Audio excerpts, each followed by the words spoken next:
Good morning, everyone, and welcome to our fourth panel as part of the Sustainable America Summit.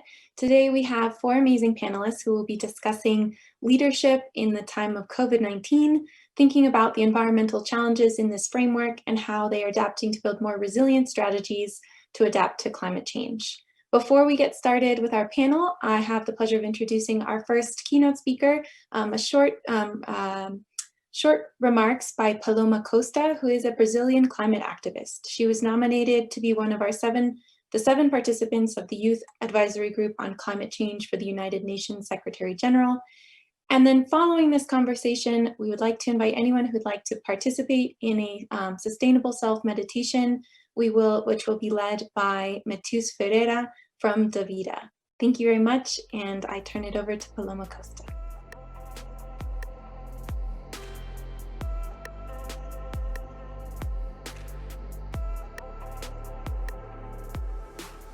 Hello, everyone. My name is Paloma Costa, and I am from Brazil. Now I work with the SG Youth Advisory Group. We are now advising the Secretary General on the implementation of the recovery plan of COVID regarding to the climate. I also work with the youth in Brazil. We are now organizing a youth COP with some other networks here in Latin America. And I also work as a lawyer in the Instituto Socioambiental and with indigenous communities and other traditional communities and all the social environmental agenda here in Brazil. So First, I want to thank everyone for the invitation. It's really an honor for me to be able to participate and have this conversation with you all. I'm here just to deliver a message, which first I would like to think about all the situation that we are facing right now, not only about the pandemic and health issues, but also thinking on how these impacted our world community as a society. We saw some signs regarding the climate agenda that we can see in both ways. We can see in a good ways that when humanity stops their activities, we saw some kind of results, but in the bad way, we cannot see this as even enough. And this happens because we are now understanding that we are part of a more deep and structural crisis that comes from a system that is not, that we once believed that sustained our lives, but it's not sustainable at all. And in this context, we are seeing ourselves questioning, how can we survive as humanity? I was seeing the David Attenborough documentary when he talks about it's not about saving ourselves or about saving the planet, but about saving ourselves. And I started thinking about it, about how we are relating with the things that we consume, both like products or informations, and how in every part of the world we started like gathering together as a community to face these difficult times. But in the bad way is when we think about this systemic crisis, we see that we have to do so much more to change the situation and the crisis that is coming. And it's now happening to lots of us. During this pandemic times, I could see like people preoccupating much more with their foods, their alimentations. Here in Brazil, unfortunately, the fires came back once again, and the Amazon reached the tipping point with 20% of deforestation. In the Pantanal, just with this year's fires, we lost 26% of the biome just with this year's fire. And when I saw people thinking about what they were consuming, I saw that not everyone was thinking how this whole system is connected with each other. For example, the meat, the cattle that is sold here from Brazil to other parts of the world, this is what helps with the deforestation, with the fires. So when we think about all the small changes that we are doing, we can once think that we are going somewhere, but we have to stop thinking about this and remember that in all this globalization and interconnected world, every little act we do, it has an impact. We cannot like only stop consuming clothes and think this is enough. Only stop like flying and think this is enough. This is not enough. We have to engage like in individual level, but also in collective level, also in political level. We all got overwhelmed with the elections in the US because we all knew that these elections had an impact for all of the world. And this is how I want to see the world facing the climate crisis, thinking it together, thinking it collectively. We know about all the data, about all the destructions. We are seeing that we cannot survive as humanity, but we can still do something if we do it now. And if we do everything that is in our power. Honestly, I don't see why the whole world, all nations didn't declare yet that we are living through a climate emergency. This pandemic that showed that our systems were not functional, and especially on places from where I come from, that we also have the impact since colonization in the way that is structured, the access to health, the access to food. Those impacts got so much bigger on people that were in the front lines, that if we do not do something as a world community and fast, we won't have a future for us to pass the burden to future generations. So I feel sad when I hear that it's okay because the young people will do something about it. We are going to do something about it right now, and I count with everyone to do it with us. Thank you so much. Hi, and welcome to our last panel for the Sustainable Americas Summit. Leaders from across the Americas will join us to discuss the most urgent global environmental challenges in the framework of the COVID-19 pandemic and how they're adapting to build more resilient strategies to address climate change. I have the pleasure of introducing our panelists and our moderator. Joining us from Mexico, we have Elias Gatan, who is the director of Taller 13, Daniela Chacon Arraiz, executive director at Fundación Tandem from Ecuador, Lauren Latour, the Climate and Ambition Coordinator from the Climate Action Network based in Canada, and our local moderator, Sonrisa Lucero, who is the Sustainability Strategist for the Denver Office of Climate Action, Sustainability, and Resiliency. We really hope you'll enjoy this conversation.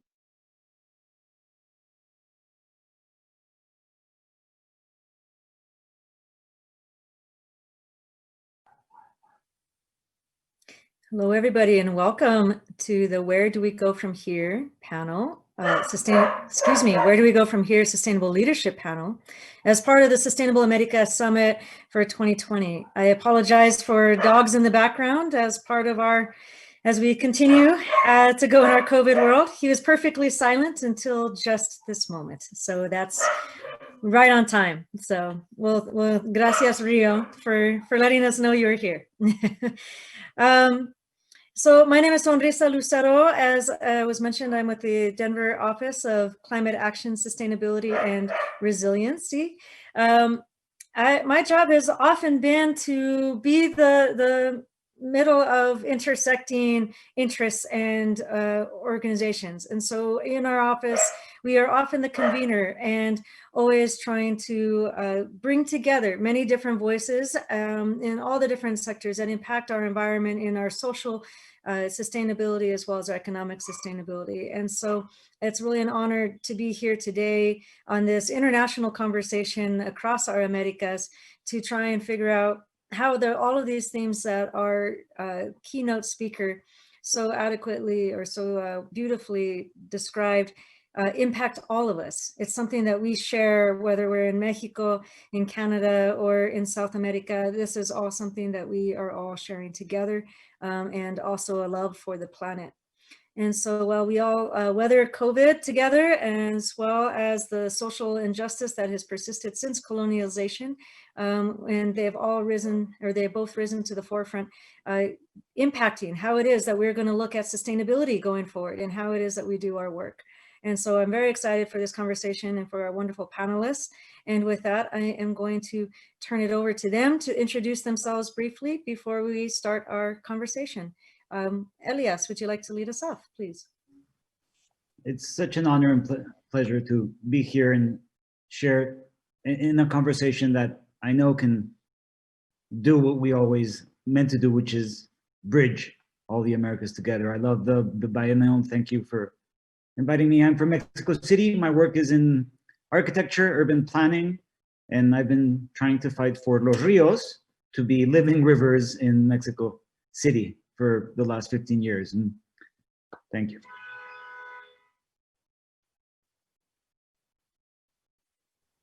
Daniela, would you like to go next?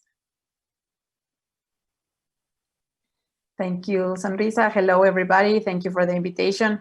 I'm really happy to be here. I actually worked at the Biennial of the Americas in 2011 and 2012. So I'm coming back home, which is really good for me. So thank you so much for the invitation. I am former Vice Mayor of Quito, Ecuador, and former City Councilor. And I have been working on sustainable mobility and promoting women leadership in the sustainability agenda. Thank you. Thank you, and Lauren. Thank you so much, Sonrisa. Hi, everybody. My name is Lauren Latour. I live in Ottawa, Ontario, Canada, on the traditional territories of the Algonquin Anishinaabe peoples. I work for Climate Action Network Canada, which is a national node of a larger international organization which focuses on climate policy. My position is Climate Ambition Coordinator, which is kind of a fun title. I mostly work on domestic policy and movement mobilization.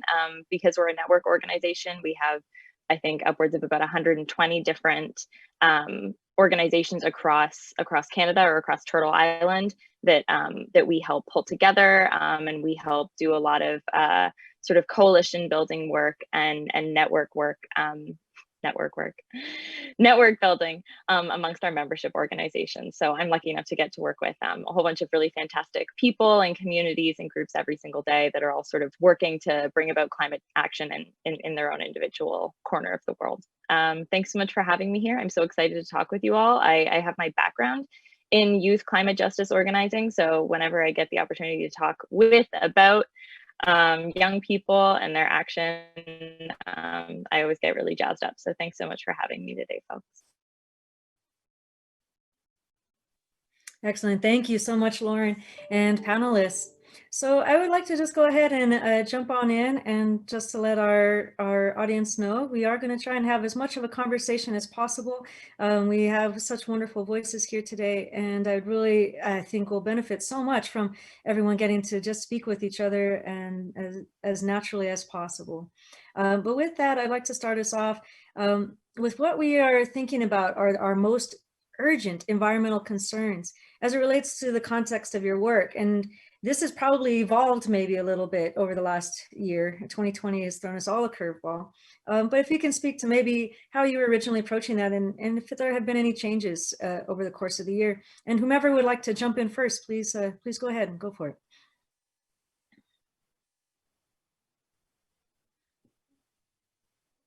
Everyone's so polite, but maybe Daniela. I can go first. Yeah. Excellent. Okay, so as I said before, I've been working in promoting sustainable mobility and women leadership between the sustainability agenda focus on mobility. And I would say that one of the most urgent environmental concerns for all cities around the world is their mobility and transportation systems. We are seeing that the main source of contamination within cities is the transport sector. And it's not only a matter of moving towards electric vehicles or electric sources of transportation, because that's not going to solve the problem. The problem is not only contamination, the problem is also congestion. And the problem is that cities are not being planned and designed for their users, for the citizens. They are being thought and planned for the vehicles and for the transportation of vehicles, but are not really planned for the transportation of people. And then, and that's where we go to the women, to the women's issue as well. Women are the main users of the public transportation systems in the cities, but those systems are not planned for women's needs, because the mobility that we have as women is completely different to the mobility of men, because men go from the office from the house to the office and then back to the house, pre-COVID, of course. And women, we have our caring responsibilities. We are the main people that are responsible for caring for children or for the elderly or for the household. So our mobility is from the house to the school, to the hospital, to do grocery shopping. And so we are constantly being discriminated in the way the cities are planned, because they're not planned thinking of the mobility and the role and the caring role of women. And the pandemic and COVID, I think one of the maybe positive things that we can see from this pandemic is that it has brought some light on the caring roles of women and how important is the caring roles for the sustainability of a city, for the sustainability and the health of a society. So I would say that one of the most urgent concerns is to start thinking that cities are, the citizens, we are both we're women, we have different necessities, and if we need and if we are going to promote sustainable mobility, and if we really want people to start walking and to start using their bicycles, because that's where we need to go. It's not only about, I cannot stress this enough, it's not only about electric vehicles. Is about walking more, is about using your bicycle more, is about using sustainable ways of transportation. And the only way that that is going to work is when the city is planned in a way that I can actually walk to places, that I can actually take a bike to places, and it's not going to take me forever to go to one city and to another. And that requires leadership, that requires political will, that requires that people that are making the decisions are the ones that are living the problems. And that also goes back to my other topic of interest, which is we need more women in leadership positions so that we can start planning cities and implementing policies that will include us all. And that can have a huge impact in climate change, I believe, in terms of mobility and cities. And if I may lead it off, because it ties in very well with the situation that I'm witnessing here in Mexico City. And be it that we have advanced in building a more equitable city in terms of mobility. I mean, 50% of travel in Mexico City is car travel is beneath 7 kilometers. And still over 80% of public budget goes to private car infrastructure. We are in the middle of a fight right now, be it a fan that I was of Claudia, our current mayor. We're projected to double our second-story freeways in Mexico City. And they're building a second-story freeway across Xochimilco wetland, which is a UNESCO protected and Ramsar site. So let me tie in all of this, because the importance is that the money goes to that infrastructure. And we're debating whether to leave the current bike lane that emerged in Insurgentes, which is one of the longest streets in the world that crosses right behind your house, my house, as we say here. And we're fighting over migajas, crumbs of budget to leave that as a permanent bike infrastructure.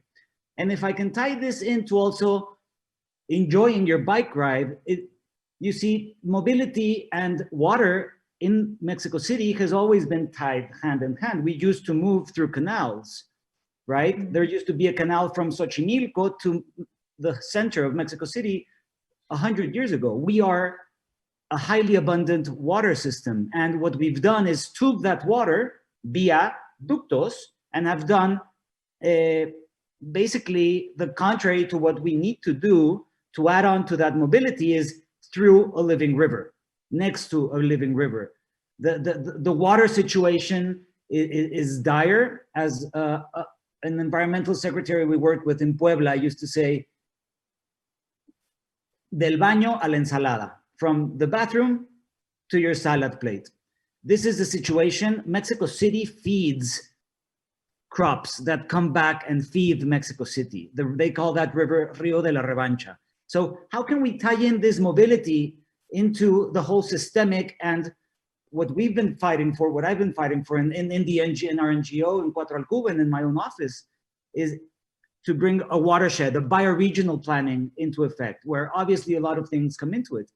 And speaking to the highly problematic relationship we have to women here, women are the people who go to fetch the water, right? In all these badly managed water systems, in a very badly designed public transportation system or inefficiently designed transportation system, it's also a very vulnerable point when they go for the water is when they are vulnerable. And we need to be able to tie in so we were so eloquently taught before the panel started that we need to think of it as a system. And how can we think of it as a whole, right? This is, I think, our main challenge, and being able to assign a budget to what enhances life within your city. You know? Yeah, definitely. Lauren, any thoughts that you'd like to add there about? Yeah, absolutely. I'm going to take things in a very slightly different direction, not because in Canada and in the northern part of the continent, we don't deal with those issues. Our cities are very poorly planned here and very much car centric. So we suffer from a lot of those same problems. But in Canada specifically, I'm not saying anything new here, but we obviously, one of our biggest environmental issues is continued fossil fuel extraction, not only from the tar sands or the oil sands, but when it comes to offshore drilling, fracking, hydraulic fracturing for natural gas and methane across the country. But yeah, the continued sort of propping up of the fossil fuel industry on the part of the federal government and provincial governments. And a lot of this, of course, ties back to fear of job loss and wanting to make sure that we're not leaving our communities and our workers hamstrung in the transition. But the Canadian government for years now, since Trudeau came into power back in 2014, I think, has been saying that the Canadian government isn't going to support the fossil fuel industry via financial subsidization anymore, and this continues to sort of be the case here. Every year at the G20, we say we're going to phase out fossil fuel subsidies. We're supposed to be doing analyses and studies with it in tandem with Argentina. And yeah, we continue to subsidize the fossil fuel industry far more than we ever have the sort of renewable energy sector. And this is something that we're kind of only seeing exasperated with COVID relief efforts. Obviously, we want to see a lot of money going into communities. We want to see a lot of money going into subsidization of various sectors in order to make sure that we're not seeing mass job loss as a result of COVID-19. But what we are seeing is that for every dollar that goes towards the renewable energy sector or a low carbon sector, as a result of COVID-19, we're seeing that dollar probably doubled going into the fossil fuel sector, because in Canada, like I said, as a result of fear of job loss and also this weird sense of identity as a petro state, the federal government and some provincial governments sort of refuse to loosen that vice grip on the oil sands and on the fossil fuel industry in Canada, despite the fact that it really doesn't actually provide that much work. for various communities. But anyway, that is sort of, in addition to a large number of environmental issues, continued sort of support of the fossil fuel industry plagues Canada, and as a result, plagues the rest of the world as well. It's And- really interesting. There's something that, I'm already taking from each of you, some of these structural problems that we've been identifying, whether it's, you're not considering all users in the design of a system, or you're not making it accessible to them, or we're consolidating and moving away from natural systems into something that's kind of forced. Or it's that we are, and that can almost even be said of the job market as well, right? Where it's like we're having this natural movement maybe away from fossil fuels in some sense, but we are actually actively pushing back against to kind of buffet that industry. My question for you all is, how are some of these, structural problems and opportunity gaps being revealed as a result of the pandemic? Are there any new kind of elements of opportunity or challenges that the pandemic has revealed in your respective areas?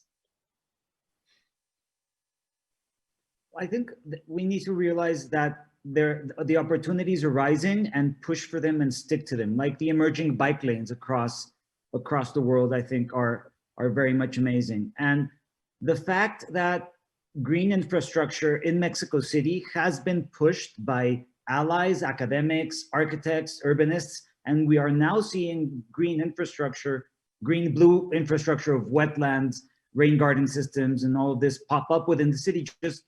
Just proves that if we have a well-articulated message, be it, again, paint a bike lane with your neighbors, if we push for it enough, we can get them to consolidate and being it a part of real city planning.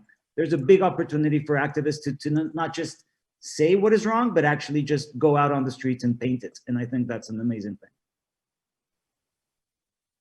Yeah, I agree. I mean, I think that the pandemic brings a lot of opportunities. I think first of all, it has shown that inequality and structural inequalities are really harmful to societies to be able to respond to shocks, internal or external, or to build resilience. And we definitely need to build resilience, because we are going to be facing this type of crisis for many years long. I mean, this is the first global pandemic in this magnitude that we have experienced, but it's not going to be the last. And as the climate change threat continues to grow, we're going to be experiencing more and more of these global issues that are going to affect the whole world in different ways. So I do think that the pandemic has shown us that if we don't address inequality, and if we don't care for the most vulnerable population in each of our cities, then we as a city and we as a society are not going to be able to respond. I always say that a city is as vulnerable as its most vulnerable citizen. And so we definitely do need to start focusing policies and responses, both from the public and the private and the civic society sector, towards those vulnerabilities, to start really, really focusing on closing those gaps and those structural inequalities that we face, that affect especially women and the most vulnerable populations.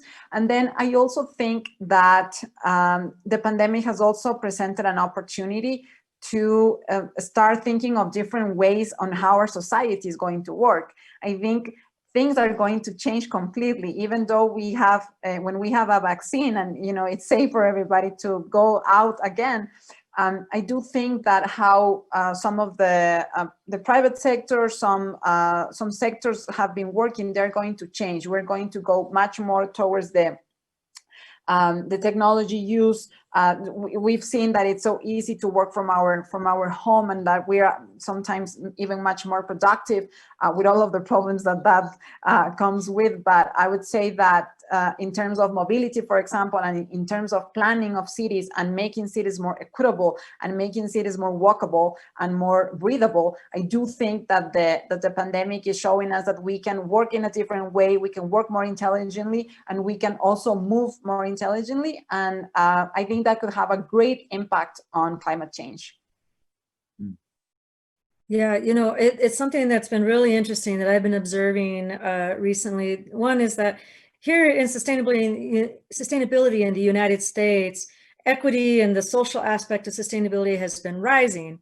And so often we keep seeing the maps of people that have lowest levels of education, lowest incomes, biggest, highest health risks, biggest impact by COVID, biggest vulnerability to climate change within our city. It's all the same people that it always ends up hitting. And those maps are really just kind of overlapping all at the same time.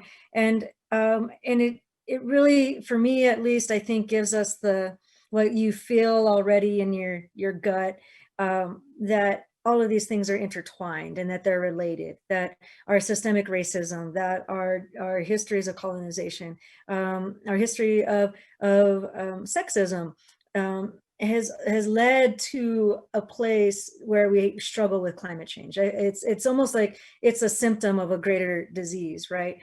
And COVID, I think, has done a really great job, if I want to give it any kind of praise, of highlighting all of the places our systems are broken, right? So it's turned up the heat on us, and anything that was fragile broke. Lauren, I'm curious, especially with your ties into youth justice movements and the folks that are keeping us accountable in so many ways. And last year really was, 2019 was a year of youth leadership around climate change. And that's really like from some of them that I'm taking my cues. Here in the US, we have a 0 Hour that's really called out this point of connecting the history of colonization and to climate change. What have you observed as how the discussion around inequity and social change are connected back to climate change? Yeah, absolutely. I think one of the, I shouldn't say cool, but like one of the amazing things to sort of come out of all of the disparity of COVID is that we're seeing increasingly that people want really big, bold, systemic, transformational change, and that's what people want to see from politicians and at the policy level as well. And obviously, I think part of that was sparked, part of that was started, and sort of that flame was lit back in 2019 with all of the student activism across the world. But we're seeing that carry into the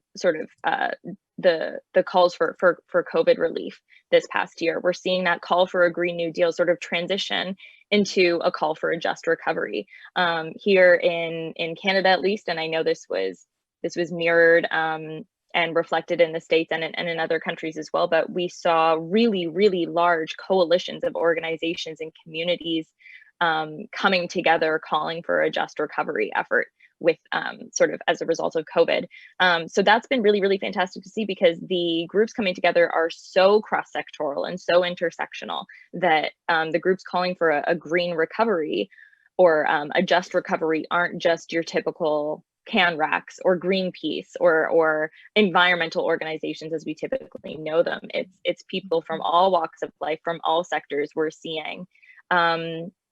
People who wouldn't normally consider themselves environmental or climate activists taking part in calling for stronger climate policy. And we're seeing environmental activists who have in the past been really, really bad about supporting other movements, calling out vocally for Indigenous sovereignty, Indigenous rights, respecting the fact that Black Lives Matter and stuff like that. So I think that's one of the coolest things to see, is that perhaps as a result of the large amount of student organizing that happened last year, we're seeing a really bold, really powerful cross-sectoral movement calling not only for environmental justice or climate justice, but like really social justice in general. And we're finally starting to see that people really grasp the concept that these things are inextricably linked and deeply connected. And that when it comes to climate, it's not just about reducing carbon emissions and ticking those boxes and getting the numbers down, but it really is about uplifting sort of, making sure that the tide lifts up all boats and that we're supporting people along the way and that we're not leaving anybody behind in a transition, whether that's a transition out of COVID or a transition to a fossil-free future. Because we're doing this for people, right? The reason we care about the climate is because we're worried about friends and neighbors and loved ones. So if we're not sort of passing these policies in a way that makes sure that we're caring for everybody, then what's the point? Mhm. Ooh, Absolutely. Can I add to people also bees and biodiversity and bringing nature back into the city? We were part of the first public wetland, and mapping that, we realized we went from 4 species to 99, and we're sequestering at least 80 tons of carbon within a hectare. And this is becoming more and more public way of operating. A big construction company we're involved now that used to do malls is right now looking into doing a water park and a living park and a water museum. So there's definitely a big tide changing, and I just want to put my little grain of what keeps me at peace is art. And I'm being fortunate enough to participate in the Design Science Studio organized by the Buckminster Fuller Institute. If you want to be inspired, check that out. I think it's a beautiful institute, and we're 140 individuals talking almost every day.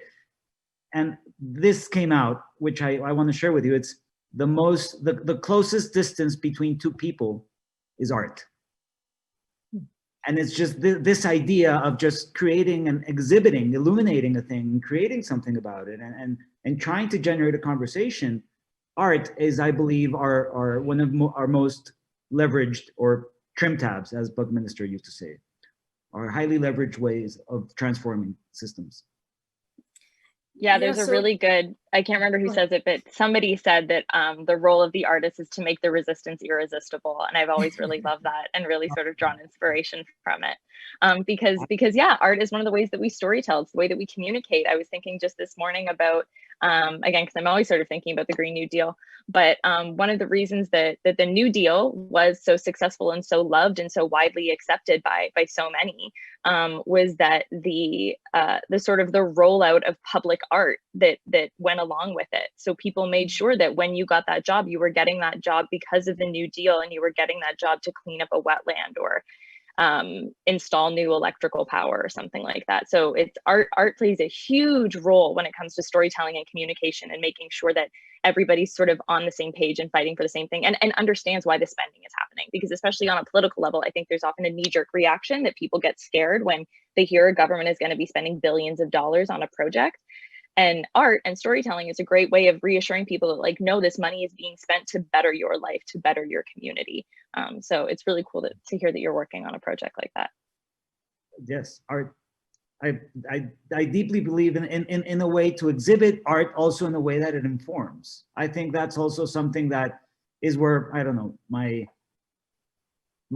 true love of art, right? It's trying to bring that landscape and that land art of Andy Goldsworthy and Storm King within cities, right? I think there's huge potential of how we integrate and redesign our cities in the future. And you know, Mexico City has 5 square meters of green area per inhabitant in the urban landmass. We need to have 16, and so there's huge potential for new parks that are wetlands, that are rain gardens, that are food forests, and that's where I believe we can tie in the most of the net. And I love how we were saying, I don't know if it was this or pre, but the network, right? The networking, right? The knitting of that working. The networking, and the petate we say here, it's like the knitting of this beautiful thread that ties in all our subjects, and really that's how life kind of works, right? A beautiful biodiverse system has netted things, connecting them, being interdependent, codependent, and lifting everything up. All of life, right? All of life. So I'd like to take a moment to invite our audience to please add your questions into the chat, and we will work them into our conversation here. So we have about 15 minutes left. So please enter your questions as we go here. And with that, I wanted to ask you, Daniela, what are you seeing kind of working on the ground for this kind of transformation in Quito? I mean, the one thing I did want to say is, like, with this conversation that, you know, Lauren and Elias have been touching on here, is that, you know, and this is something I've said too, is that, you know, stopping climate change starts with the heart, and art is a wonderful way to connect to that art, you know, into the heart rather. And that the more that we're able to bring nature into contact with humans, right, with people, the more you inspire that love and that movement to protection for it, and even into building a relationship with it. And if you're in relationship with nature, then you're more likely to be a good partner to it. Yeah, I really want to turn to you and see, what are you seeing on the ground working in Quito? Well, actually, 2019 was also a very crazy year for Ecuador. I don't know if you guys all remember, but in 2019, we saw a lot of social unrest starting in Latin America, and actually Ecuador was the first one. And it was because, we have a very important indigenous population in my country. And there's completely, there's such a divide in how indigenous communities see our interaction with nature. And it's just so beautiful how they want to care for the environment, and how they actually see, have you said it, Elias, we're all connected. And I think the pandemic has shown how connected we are, and how important it is that if only one person is not doing well, then that's definitely going to show within the system. And so it was really, really interesting to see how an indigenous movement just became a social movement to push for social justice, to push for another view on climate change. There has definitely been a lot of intersections with art, which has been really, really interesting, but it has been mostly this kind of like social justice movement that is questioning our system, that is questioning our political system, that is questioning our political leaders. And now we're actually in the midst of an election. We have a presidential election in February. And one of the main issues from the presidential election is that for the first time in the history of Ecuador, the indigenous candidate has actually a lot of chances to become president and to become the first indigenous president of Ecuador, which is really, really interesting, because this has opened a much more broader conversation in terms of how we are viewing our relationship to nature. How you've seen how, all of the indigenous Ecuadorian communities within the Amazon have been fighting against the oil industry, and nothing has been done, actually. So I think this is a really, really interesting time to see how this new, they're not new. They have been here forever. This view, the indigenous view of how we relate to the community, and the I don't know how to say this in English, because it's a cosmovisión andina. I don't really know how to explain that in English, but it's the way, our indigenous communities see how we are related to one another and to our nature. And I do think that could be really interesting for a new political conversation, for a new electoral conversation, to see, how our society is actually going to respond to that demand from many youth movements, from social movements, from indigenous movements, from women's movements. And I think here the activism has been the main driver. I think, as in everywhere, activism has been the main driver of change.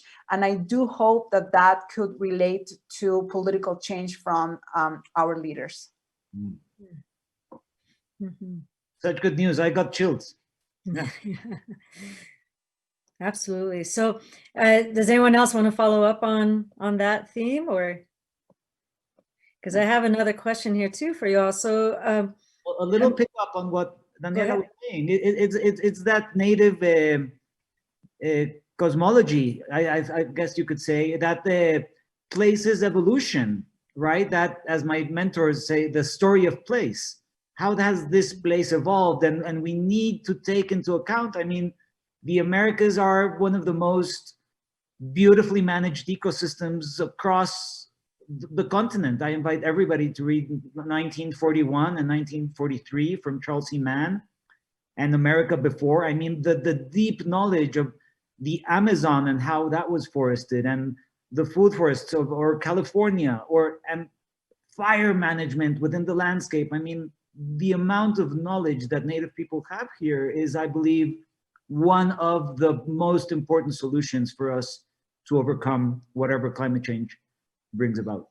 Yeah, you know, it's really interesting because I also think there's something that I've been trying to develop a little bit more too, but as a Latinx, Latino, Latina communities across the continents, sometimes for whatever reason we forget to, I just don't think it's in the conversation enough about our own indigenous heritage and how so much of that carencia, or like your longing, your love for place, runs deep within your soul, no matter where you are. You still kind of have that really strong love of land and of place. And I think that does come from the parts of our culture that have passed on indigenous heritage and in our own indigenous roots. And it's something that I think could be very powerful if we, as a people, can own and carry forward. But at this point, I want to turn us a little bit to our youth movements, and I maybe want to blend a couple of a question that came from the audience with one of our own here, which is, what messages or calls to action do you have to the youth who are part of this movement, or what advice might you give them?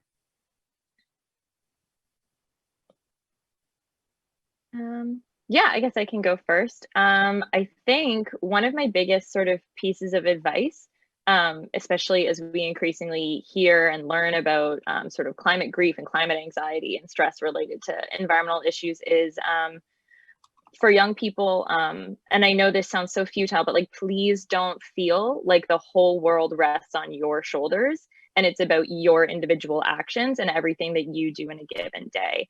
I feel like it's something I felt as a young person, and I still see a lot. People are so concerned with, did I bring my reusable metal straw when I went and got a drink with my friends? Did I ride my bike to work instead of take the drive from my mom? Or did I make sure to compost my banana peel? And it's not that all of those individual actions aren't important. They certainly are. We certainly need to be taking those steps to make sure that we're sort of behaving ethically and sort of taking community well-being into our everyday actions. But I think one of the things that we really have to remember, and that I would really encourage young people to hold, is the reality that when it comes to climate change, the vast majority of emissions historically and presently are caused by a small number of very large corporations.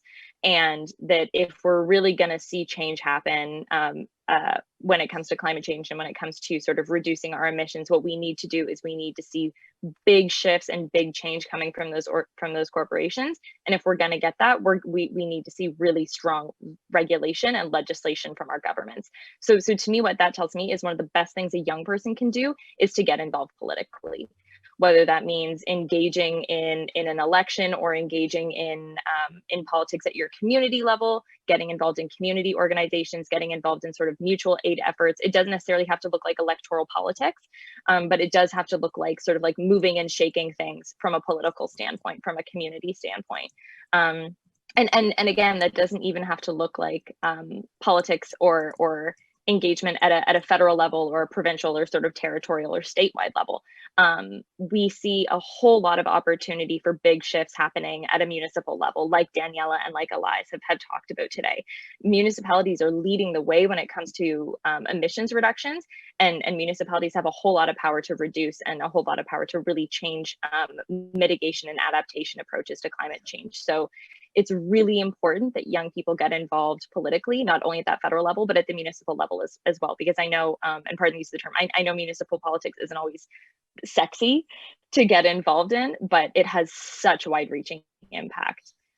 So that's, I think it's very sexy, Lauren. It's very sexy. It's very sexy. And it's going to get increasingly sexy because, you know, cities have the answer. You know, the world, absolutely, the cities. We are moving towards fast urbanization.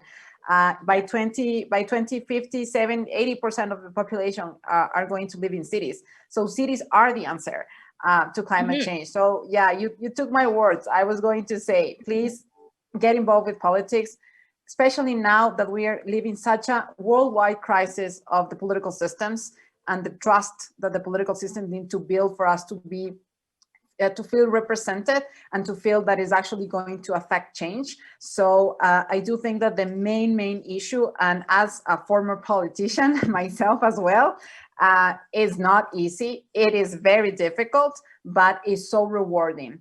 And you can actually affect change. And I think that's what we all want. Absolutely. I'm going to add on to all you're saying. But with one, I think we need to be able, or who's listening needs to be able to tie it into what something you care deeply about. It's like that ikigai, I believe it's called, is like, what does the world need? What am I good at? And what can I get paid doing, right? And something like that is a ikigai. The Japanese call it the ikigai. So it's, James Baylog is a photographer, and chasing ice is one of the most moving images you could see to help us realize the glaciers. So tie in something that you love with something that your locality needs. And at the same time, it can be, again, painting something on the street, or putting up a beautiful pollinator garden in your backyard, or growing your own balcony food, and something that can really inspire. But we mustn't lose, like in doing our own individual tasks. And I do believe health is by necessity becoming sexy again.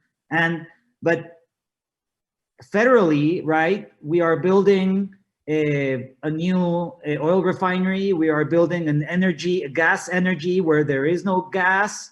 We're gonna have to take the gas to Mérida 6. They were asking about the badly named Tren Maya. It's bringing overdevelopment to areas that arguably would need that kind of development. They need a more regenerative kind, I believe, of development. It's crossing a biosphere reserve. It's going to be pumped by diesel. We did some graphics and helping nurture this. They're going to be underwater in the next, hopefully not, but maybe 30 to 50 years, right? So why can't we start investing all our fossil and gray infrastructure into living systems, into regenerative infrastructures, which we know and so many people have piloted across the world, and that will not happen with us just planting food in our backyard. And I'm saying we need to do both. We need to do it, what you can do to become healthy, what you can be to tie in with your neighbors, clean up a local river or a ravine nearby, but do get involved and publicize it in a way that gets people involved and inspired, so that we can accomplish a macro systems change. Because if we can't accomplish a macro system change, what we do individually will just end up being good while we did it, but our big systems will ultimately collapse inward on us if we don't manage to change those macro systems. So I don't know what needs to be accomplished. Honestly, it's just keep pushing and keep pushing and keep pushing until we get a progressive in office, right? I don't know. You know, this is such an amazing conversation, and I really love the fact that we highlighted the importance of local. As you know, as a city employee myself, it's been really wonderful and rewarding for me to be able to work so hard to improve my hometown, you know, and it's the place that I love dearly. And so to be able to work on policies that impact so directly my own community, it's very rewarding. And it's also like where we've been able to have the most direct impact, right? And then the thing that's been really interesting is that we then partner with other cities and we learn from each other and we share from one another. And then, you know, and we've created this network across the country and across the continent now that has been kind of sharing this information knowledge. And the majority of the emissions, the majority of the populations are in the cities. And so it really creates a huge opportunity for change at scale by being able to actually, ironically, the most impact is by coming closest home. And with that, sadly, we're at the top of the hour here, and I'm going to have to close us out. But I wanted to maybe ask each of our panelists, and maybe just a sentence or so, what is giving you the most hope? And if you could maybe just leave us on that note, I think that would be wonderful. And anyone who wants to start first. I can go first. I would say that what gives me more hope is that there's an awakening. even though it might feel sometimes that it's not going that fast, as fast as we want, there is an awakening and there is a new conversation that we haven't had for many, many years. And so if we focus on that awakening and in that conversation, we can definitely make the big changes that we're pushing for in this panel. Sorry for Yeah, that. No, go ahead, Elias. You please. Thanks. No, really sort of just echoing what Daniela said. What gives me hope is the power of really, really strong, diverse, broad, intersectional movements being driven by people at the grassroots and community level. That's absolutely what gives me hope. Because like you said, Elias, we're fighting until we get progressive politicians elected in office. And even then we have to keep pushing and we have to keep fighting in order to make sure that they sort of stick to their guns and deliver on their promises. So that's where I see hope, is in the number of people sort of rising up and claiming their space and claiming their voices right now. Yes, I love it. I repeat a phrase saying, there's good people everywhere, even in the Mexican government. And we need to tune into those great people within the companies, within those governments, and they want to do great stuff. We need to realize that they do want to do great stuff. There are big accomplishments for civil society within Mexico City and everywhere, but where I'm tied in is to Mexico City. So it's just keep organizing better, keep looking for potential, and it's not about the confrontation. I think it's looking for that synergistic potential in projects and in places. And I'm hopeful for what I'm seeing, and how can we expand? This is, I believe, as Buckminster phrased it, this design science decade. How can we expand? Because we have 10 years to half our emissions. So we need to get to work, and I'm excited about that expansion and how it's going to feel. Well, I could definitely have this conversation all morning for my time here, and I really appreciate the opportunity from the biennial to moderate this conversation and to get to meet each of you through our presentation, our panel here.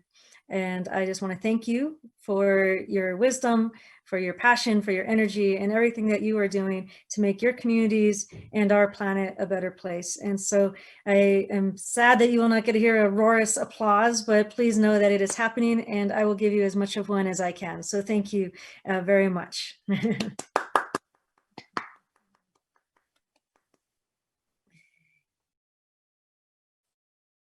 Hi, everyone. Thank you all for joining us for this incredible panel. Lauren and Elias, Daniela and Sonrisa, I really thank you for your time and your wisdom. I certainly was really inspired by what you all shared today, and have a lot of reflecting to do myself. We are at 11 o'clock, which is the end of this panel discussion, but we do have a special bonus for you all if you'd like to stay and participate.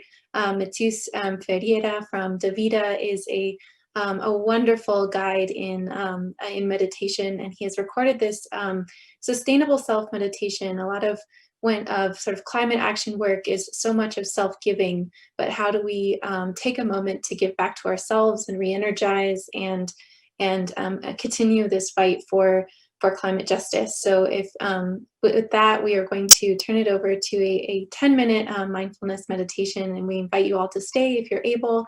I have practiced it myself, and I can vouch that it's truly a really wonderful experience, and I hope you all enjoy. Thank you so much.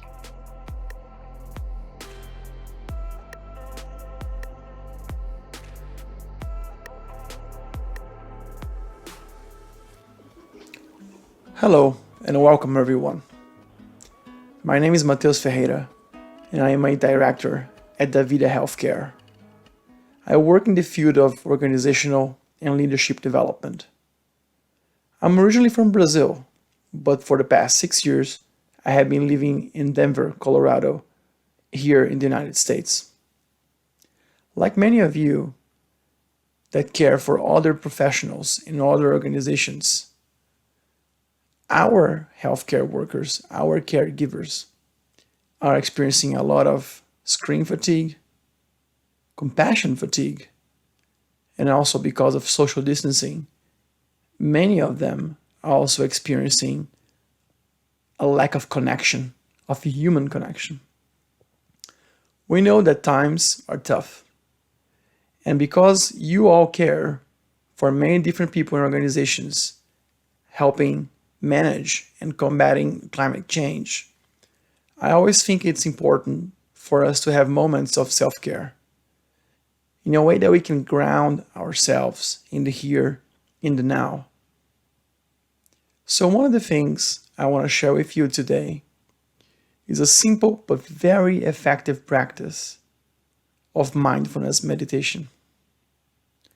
Mindfulness meditation has been popularized by Dr. Jon Kabat-Zinn, a physician that has been using the mindfulness-based stress reduction approach for over 40 years. And here at DaVita, the company that I work for, we have been using a lot of different mindfulness techniques and approaches to help our teammates to cope with the current times. There are many different methods and practices that utilize mindfulness. Today, I'm going to be introducing you and guiding you through a practice called body scanning. We're going to be using our bodies as a source of guidance, but also as a way to ground ourselves in this present moment. So make sure that you are seated comfortably and you have no cell phones or tablets, computers, nothing beeping, nothing flashing light in your face, disturbing you, distracting you. Make sure that you're seated on a chair or on the floor. It's up to you. Make sure that your spine is straight, yet relaxed. Bring your shoulders to your ears and roll them back. This way you're gonna open up your chest. It's gonna be a little easier to breathe and relax. You can put your hands on your thighs and just make sure that your legs are not crossed. Make sure that both of the soles of your feet are planted firmly and again, yet relaxed on the floor. Make sure that you're feeling the four corners of your feet in touch with the floor. Take a deep breath in and exhale. And as you exhale, just allow the weight of your upper body to be held by the chair. Just relax your neck, your shoulders, your trunk. Let your hip bones and the chair hold your weight. You can close your eyes. In the body scanning mindfulness practice, what I'm going to be asking you to do is to bring your attention to specific parts of your body. And that's it. But while we're doing that, if a thought, a sensation, or an emotion distracts you, that's not a problem. Just gently bring your attention back to the physical sensation of the specific area of the body that I'm going to be calling out. So again, let's take another deep breath. Inhale and exhale, relax. With your eyes closed, bring your attention to the crown of your head, to the top of your head. Just place your attention there. Now slowly bring your attention to your forehead and to your eye sockets. Just notice if there is any tension there. Many of us, we focus on our computers, cell phones, or when we are thinking too hard, we tend to get this area of the body very tense. Remember to breathe naturally, and as you exhale, relax your forehead, relax your eyes, Bring your attention now to your cheeks, to your nose. Go down to the mouth and to your jaw. Many of us also have a lot of tension in your jaws. Take a deep breath. Exhale and drop your jaw. Feel into your body. Bring your attention now to the back of your neck. Feel the muscles connecting the back of your neck to your shoulders. And feel in between your shoulder blades. Another deep breath in. And exhale. Relax your neck, shoulders. Let them drop. Bring your attention now to your chest. Just pay attention there. Go a little more down and feel into your stomach, your belly. Now feel into your lower back and feel the touch of the chair against your body. Another deep breath in, expand your belly, and exhale, relax.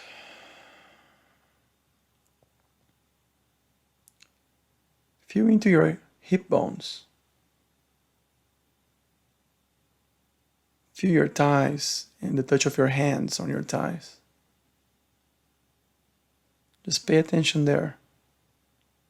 Feel the back of your thighs in touch with the chair. Let the chair hold your weight. Don't tense up. Inhale again. And long exhale. Drop that weight on the chair. Feel your knees. Just bring your attention to your knees and the back of your knees. Feel into your shins and your calves.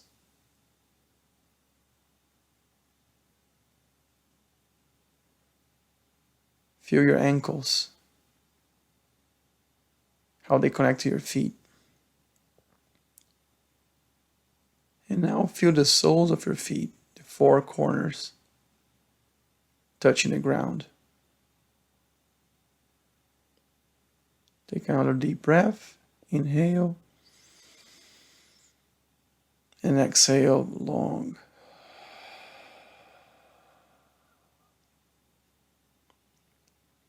Now, just feel your whole body. Feel the whole outline of your body. Be present to your body from head to toe. And just be there quietly for a few seconds. There's nothing to do. Remember, if you feel distracted, bring your attention back to the physical sensation of your whole body.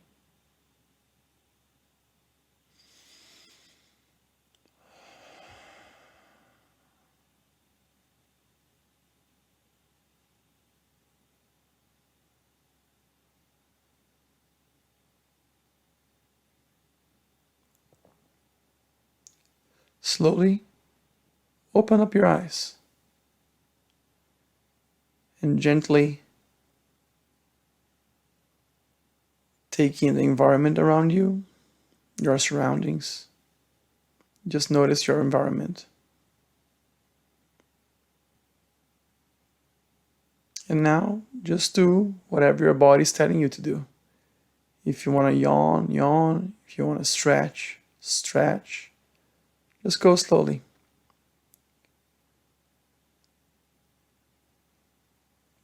That's body scanning.